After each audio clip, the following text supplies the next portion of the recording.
Hello, myself Sushoman Rai.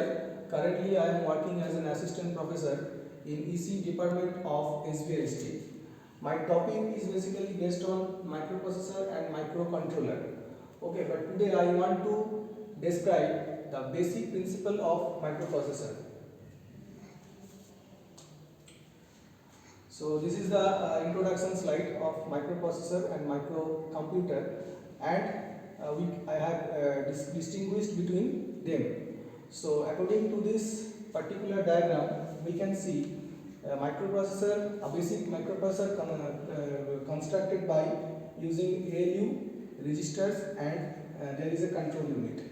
So what is ALU? ALU is nothing but this is an arithmetical logical unit by which we can perform some arithmetical and logical function. And next one is registers. Registers is nothing but if we want to perform some basic operations such as multiplications and some several kind of arithmetical and logical operations, we need to store, or we need to place a data or content in a particular device, and such device is known as register. And another one is the control device, which is sometimes is called a timing and control unit, where we can edit some clock frequency, particular clock frequency, kilohertz, megahertz, or several gigahertz, to synchronize the entire operations. So according to this particular definitions, we can say a microprocessor is nothing but which is a programmable device that takes in numbers and performs some arithmetical and logical tasks which are basically stored in memory and then produce other numbers as a result. And here you can see the microprocessor basically made up three main units. One is called ALU, which is called the arithmetical logical unit. Next one is called the registers, and the final one is called the control unit. The registers and registers arrays. So array of register is nothing but which can basically holding the content or the data, and while it is being manipulated.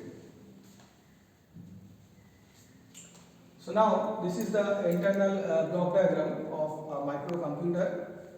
Here we can see so microcomputer is nothing but which is basically very small element or a small device, and relatively inexpensive computer.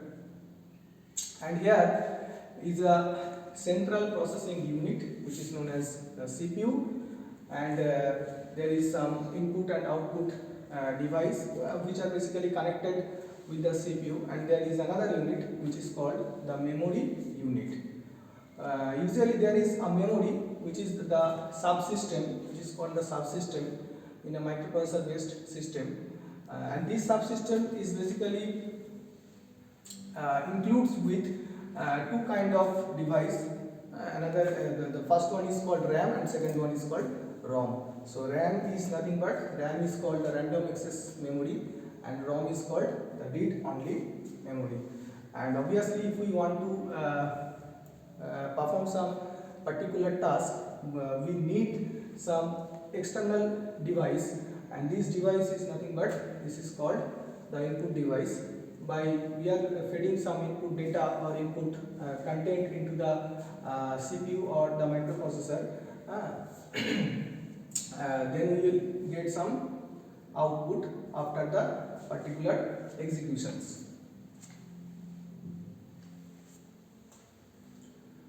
So before going to the architecture of microprocessor, we need to get some idea about the address buses, data buses, control buses, and system buses.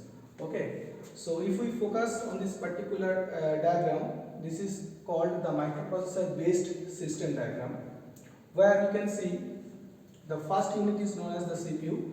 The second one is called the memory element, and these two are input and output elements or input or output blocks. Each and every elements or each and every units are connected with particular buses, and these buses are known as data bus, control bus, and address bus. So what is buses? Buses means there is a bunch of where, okay, we are manipulating the the n number of wires in a particular code, then then it will be called bus. Okay, so data bus means through which the data or the content will pass is called data bus.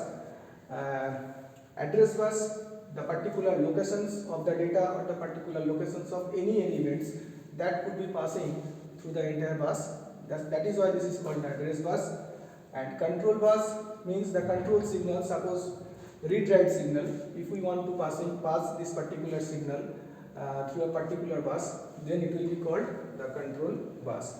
So if we focus the particular slide, we can see according to the definitions or the characteristics of address bus, it carries the address. So address means from where we want to retrieve or we want to transfer any kind of data, then it will be called a particular locations, which is known as the address, which is obviously a binary pattern to identify a memory locations or an input output port.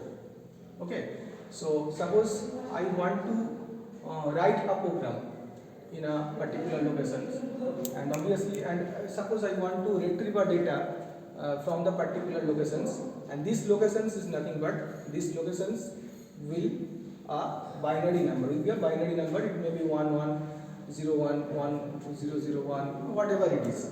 Okay, the second one is the data bus. Data bus means these buses are basically used to transfer data between memory and the processor, or between IO device and the processors. Okay.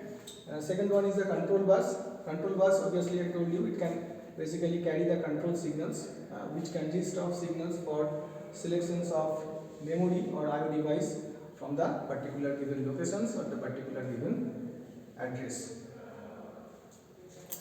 Thank you.